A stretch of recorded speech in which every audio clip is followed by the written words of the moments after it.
Donc la F2IC œuvre au développement de l'actionnariat individuel en France. C'est une passerelle entre les sociétés cotées qui veulent parler aux actionnaires individuels et les actionnaires individuels qui sont prêts à recevoir cette parole pour mieux connaître les sociétés cotées.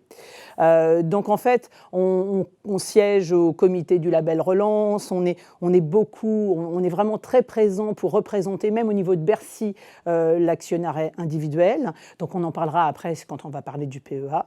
Mais je voulais représenter, parce qu'aujourd'hui, vous allez parler de gérer son portefeuille. Donc avant de gérer son portefeuille, je pense qu'il faut reprendre les grands principes de la gestion de portefeuille. Il est très important, c'est un peu comme en lecture, c'est-à-dire que si vous ne maîtrisez pas le b.a.-ba de la lecture, ça ne sert à rien de vous lancer dans Dostoïevski. Donc en l'occurrence, on va se reposer les bonnes questions avant d'investir. Donc quand vous voulez investir, qu'est-ce que vous vous posez comme question en premier? La première question, c'est quel est mon horizon d'investissement? Est-ce que j'ai des fonds parce que je veux les investir, enfin je veux les récupérer dans 3 mois, parce que je vais partir en vacances en Corse et j'en aurai besoin. Dans ces cas-là, inutile de vous dire que ce n'est pas le produit action vers lequel il faut se tourner. Est-ce que vous avez un horizon d'investissement qui est préparer votre retraite? Donc j'incite effectivement toutes les jeunes générations qui souhaitent préparer leur retraite aujourd'hui à investir régulièrement. Et on va le voir après, l'investissement régulier lisse le risque boursier. Donc il est important, si vous avez jeune, vous avez 28 ans, vous venez de finir vos études, il est très important que vous commenciez tout de suite à investir au fur et à mesure, même si ce n'est que 45 € par mois. Vous ouvrez un PEA, vous prenez date quand vous ouvrez un PEA, un plan d'épargne en action, vous mettez ces fonds régulièrement tous les mois et vous verrez qu'à votre retraite, vous n'aurez plus à vous poser la question de dépendre de l'État au niveau des retraites par distribution. Ça ne sera plus du tout le problème. Alors maintenant qu'on a vu l'horizon d'investissement, ça veut dire qu'il faut avoir en tête que quand on investit sur le produit action, on investit sur 3, 6 ou 8 ans. On n'investit pas sur 6 mois, sinon c'est très à risque. Voilà. La deuxième question que l'on va se poser, c'est quel est mon objectif de rendement? Alors évidemment, vous allez me dire, tout le monde va me dire, mais mon objectif c'est de rentabiliser au maximum mon investissement. Non, ce n'est pas ça l'objectif de rendement. Votre objectif de rendement, c'est est-ce que derrière, vous préparez les études de vos enfants? Et donc aujourd'hui, vous allez investir pour dans 10 ans, si vos enfants sont petits. Est-ce que derrière, votre objectif, c'est de préparer votre retraite? Comme je le disais tout à l'heure, vous avez 28 ans et vous voulez pouvoir prendre votre retraite tranquillement avec un capital. Donc ça va définir le type de produit que vous allez choisir après. Ensuite, il y a une notion de risque qui est très importante. Quelle est mon aversion au risque?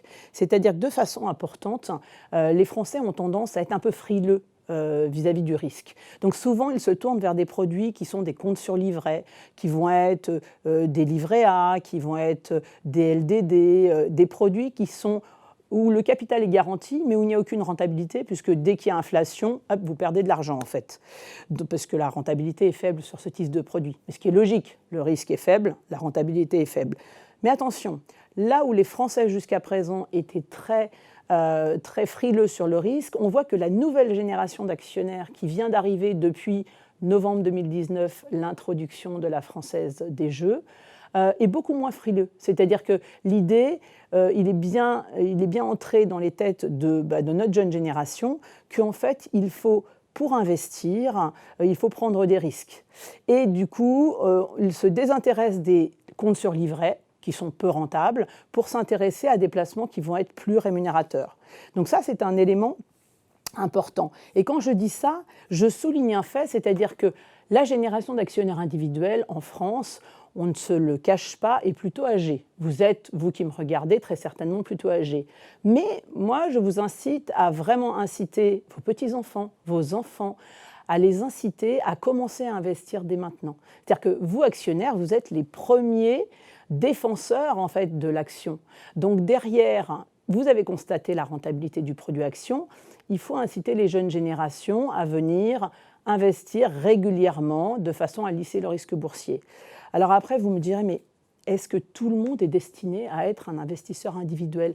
Pas forcément, parce que ça va dépendre des réponses aux différentes questions qu'on a posées précédemment. Si vous avez une très forte aversion au risque, que vous ne voulez pas prendre de risque du tout, que vous n'avez pas le temps, parce que peut-être que vous travaillez beaucoup, vous n'avez pas le temps. Dans ce cas-là, vous allez peut-être avoir vos investissements faits via une gestion déléguée, que ce soit des organismes de placement collectif comme les SICAV ou les fonds communs de placement, voire le nouveau produit qui a fait fureur actuellement, les ETF, Exchange Trading Change, parce que ce sont des produits qui ont des frais qui sont très très maîtrisés. Donc c'est important parce que tous ces éléments-là font que la nouvelle génération qui arrive, très à l'écoute du rendement, très à l'écoute des frais, qu'on voyait un petit peu moins avant, va revenir sur le marché, venir sur le marché. Maintenant, on a constaté donc depuis novembre 2019 cet afflux massif. L'opération française des jeux a amené 500 000 nouveaux actionnaires individuels. Donc c'est pas rien. 500 000 sur 3,5 millions d'actionnaires individuels en France, c'est très important. En fait, cette opération a été un début de tendance. Et puis, on va dire la crise sanitaire, parce qu'il faut bien qu'on trouve des avantages à la crise sanitaire. La crise sanitaire a amené du temps à plein de gens qui n'avaient pas le temps de s'intéresser à leurs finances. Et ces gens-là, effectivement, se sont mis à s'y intéresser, se sont mis à investir. Et alors, chose étonnante, on sait que généralement, l'investisseur individuel, il arrive sur le marché au moment où toute la presse dit il faut investir, ça fait 3 ans de hausse, c'est génial, tout se passe bien. Et puis investir au moment le plus fort du marché. Et là, chose étonnante, les nouveaux investisseurs sont arrivés en se disant le marché s'est effondré en mars 2020, qu'est-ce que je vais pouvoir faire? Est-ce que derrière, je vais pouvoir en profiter? Et fort heureusement, ils sont rentrés. Alors ça veut dire qu'ils ont aussi connu, ces nouveaux investisseurs, un marché très très haussier, très intéressant, et qu'il va falloir qu'ils apprennent qu'effectivement, on ne fait pas 30% tous les ans sur un marché, que la rentabilité du produit action sur 40 ans, c'est plutôt entre 9 et 13%. Alors quand on annonce les rentabilités, faites attention, on annonce toujours dividendes réinvestis, parce que en fait, dans le produit action, il y a 2 éléments.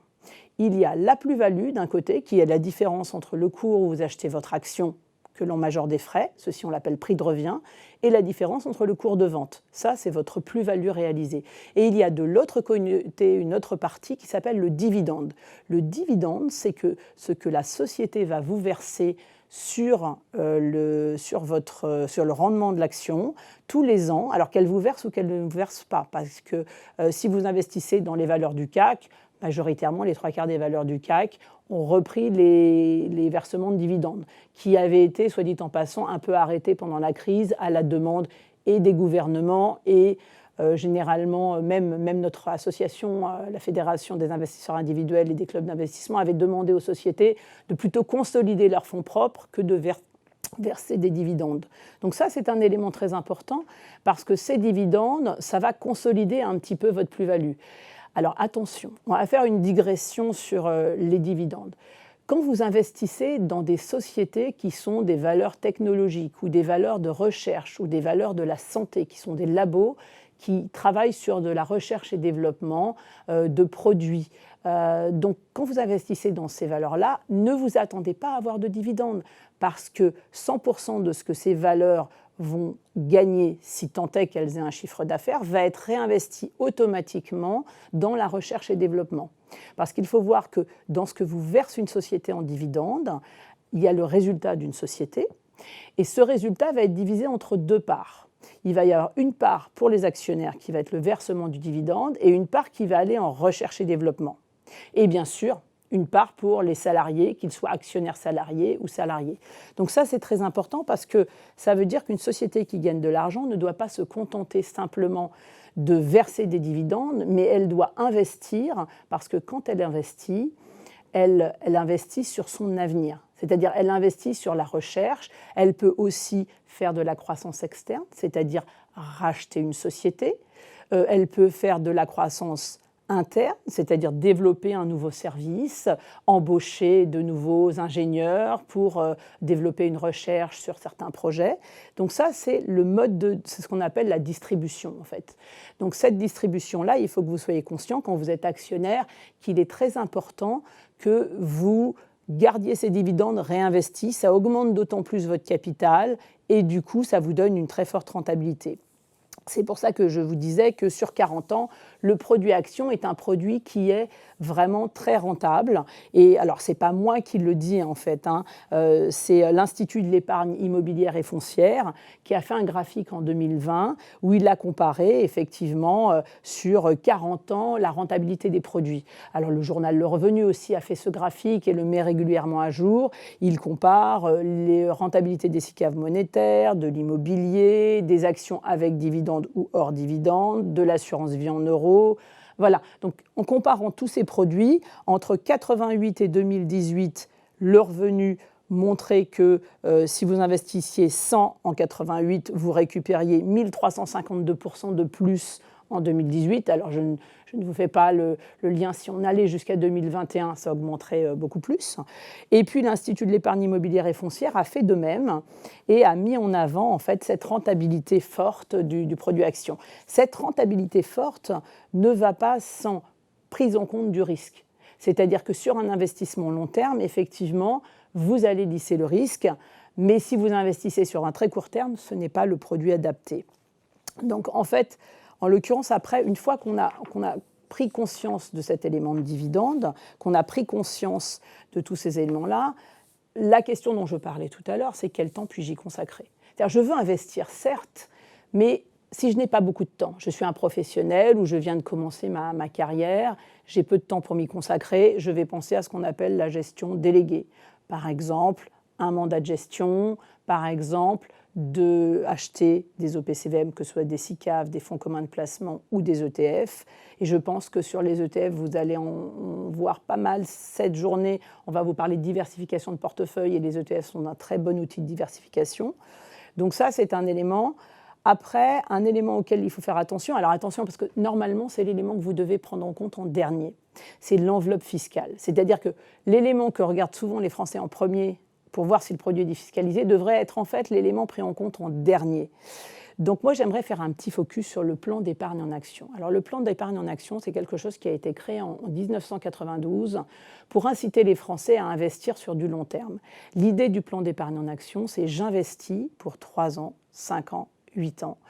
Et une fois que derrière, j'investis cette somme, je ne peux pas sortir les fonds au départ et je vais rester au moins 3 ans ou 5 ans investis, sinon j'ai des pénalités de sortie.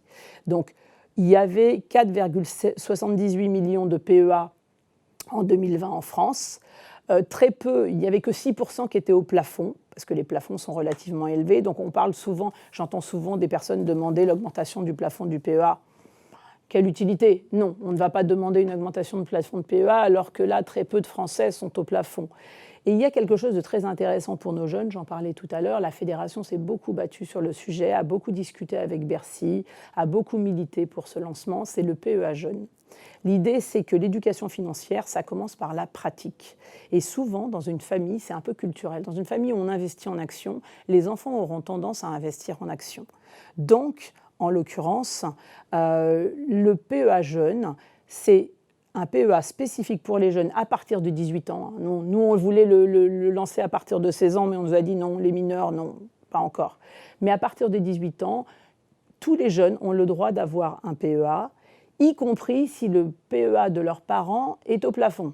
C'est-à-dire que le PEA n'est plus simplement un élément qu'on propose, mais c'est un droit pour les jeunes. Ils ont le droit d'avoir un PEA jeune. Ça a été lancé donc, il n'y a pas très longtemps. On en entend très peu parler par les établissements financiers. Alors fort heureusement, chez Boursorama, on en parle beaucoup, on en a vu beaucoup. Il y a eu beaucoup de PEA jeunes qui ont été ouverts l'année dernière. C'est-à-dire sur cette nouvelle génération qui investissait en bourse, beaucoup ont demandé l'ouverture de PEA jeunes. Et c'est excellent parce que c'est apprendre par la pratique. Avant, il y a eu, au moment de la loi Pacte aussi, un produit qui peut être intéressant, très fortement intéressant, mais qui est très peu mis en valeur, c'est le PEA-PME. L'idée, c'était de permettre aux Français d'investir directement dans des PME.